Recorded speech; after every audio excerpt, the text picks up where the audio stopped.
우리는 에레즈 검문소에 도착합니다.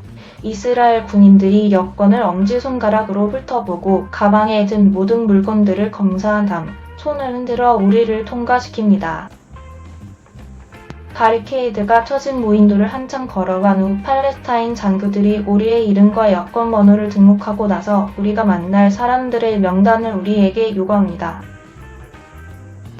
우리의 팔레스타인 해결사가 끼어들어 촉을 든 사람들에게 외국인들에게 친절하게 대하라고 상기시켜주고 우리는 가자지구에 와 있습니다. 우리가 오늘 만날 예정의 4명의 명단 중에 적어도 1명은 하마스의 고위 관리입니다.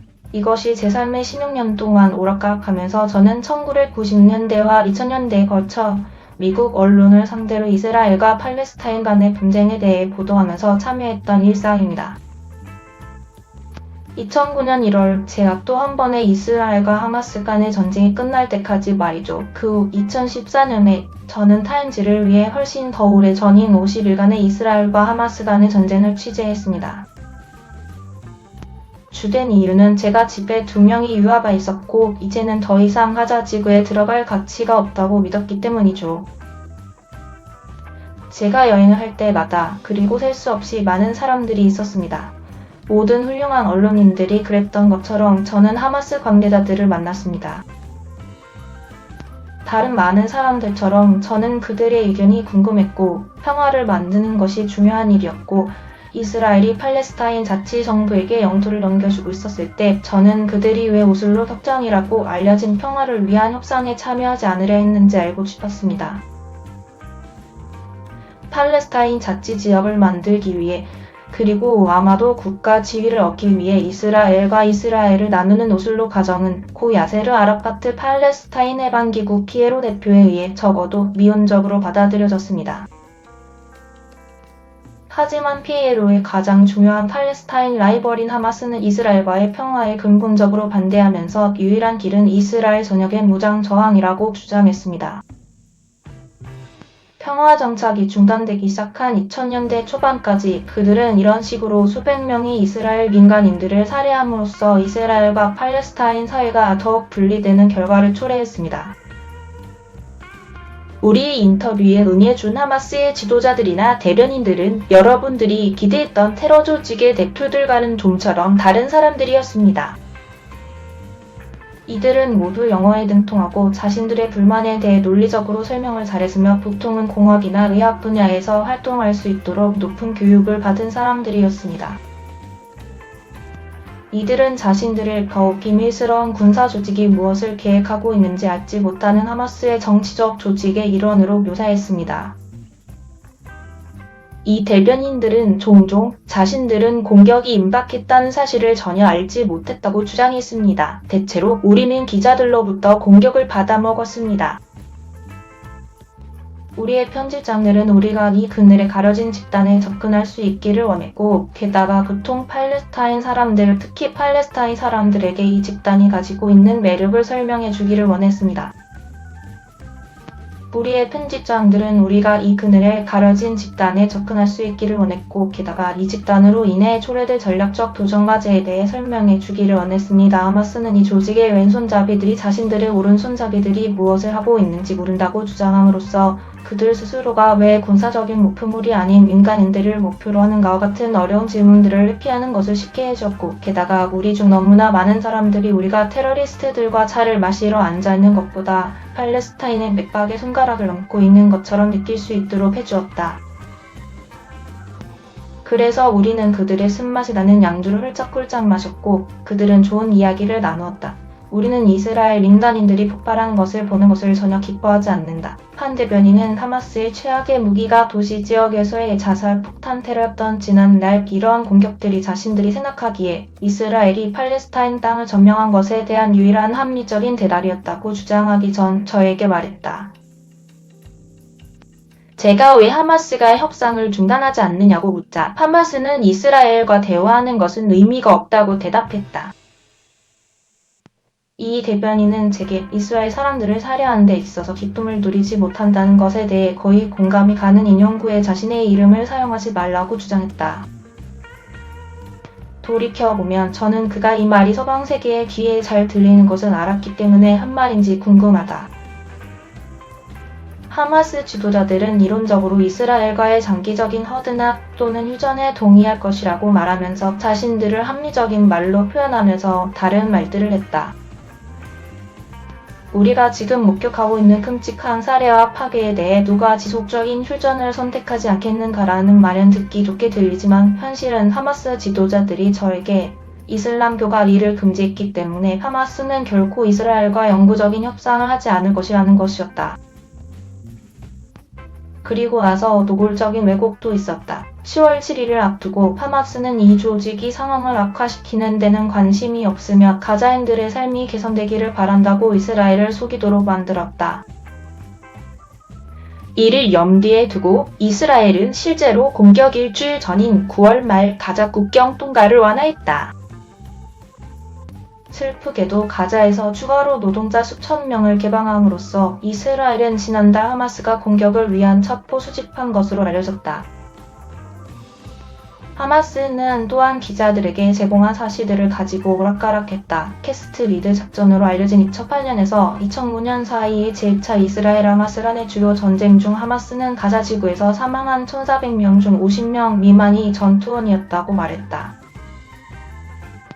하지만 그로부터 1년여가 지난 후 하마스의 내무장관은 런던에 본부를 둔 알하야트 신문과의 인터뷰에서 이 전쟁으로 600명에서 700명 사이의 무장세력이 사망했다고 인정했다.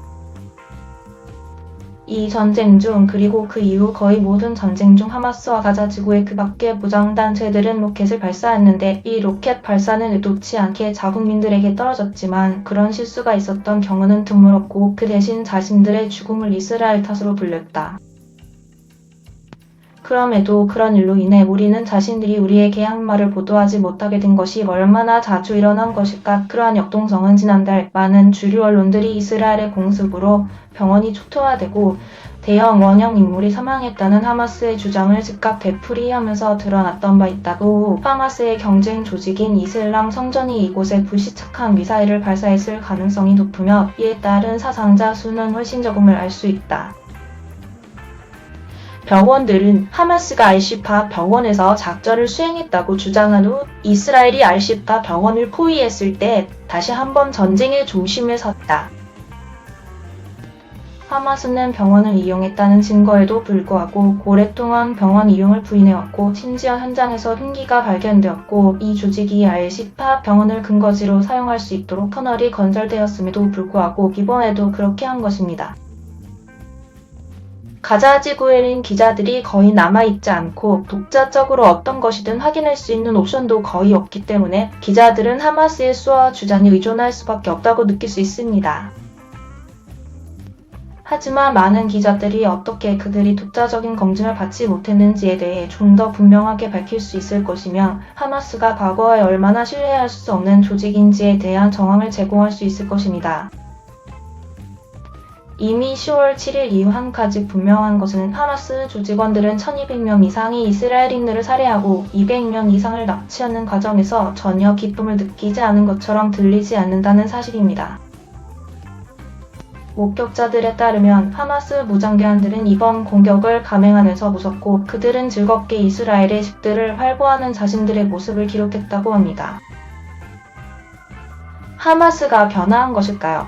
아니면 너무 많은 언론들이 그들을 자신들이 늘 그려왔던 것과 다른 어떤 것이라고 보기를 너무 꺼렸을까요? 아마도 그 두 가지 모두의 일부일 것입니다.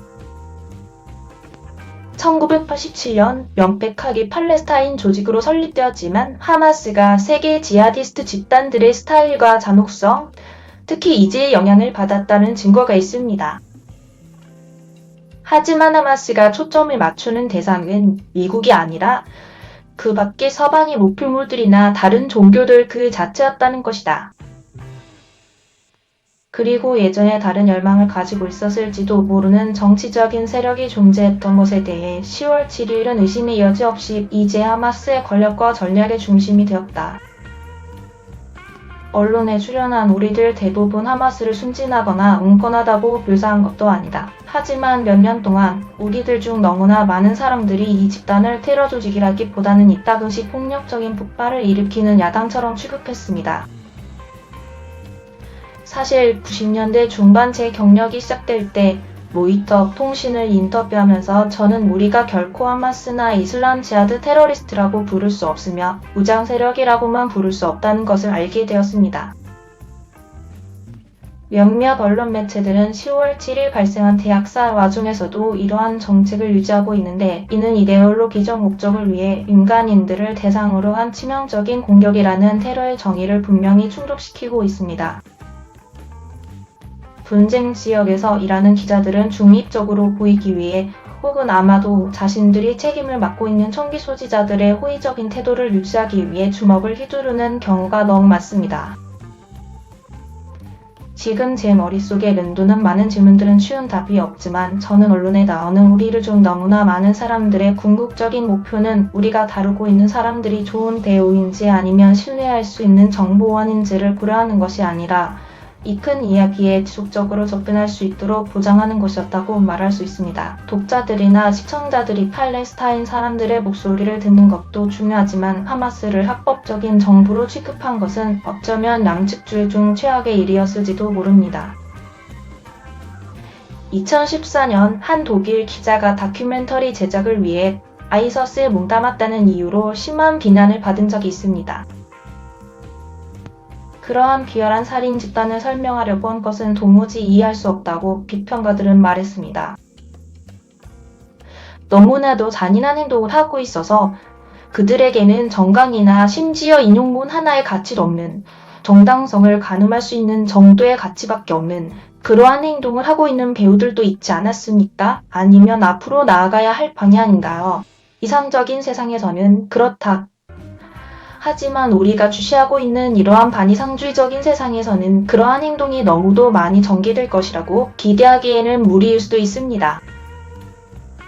한편 언론인들이 하마스 조직원들을 계속 인터뷰한다면 우리는 그들의 말을 더욱 비판적으로 보도해야 하고 그들의 말을 액면 그대로 받아들이지 말아야 합니다.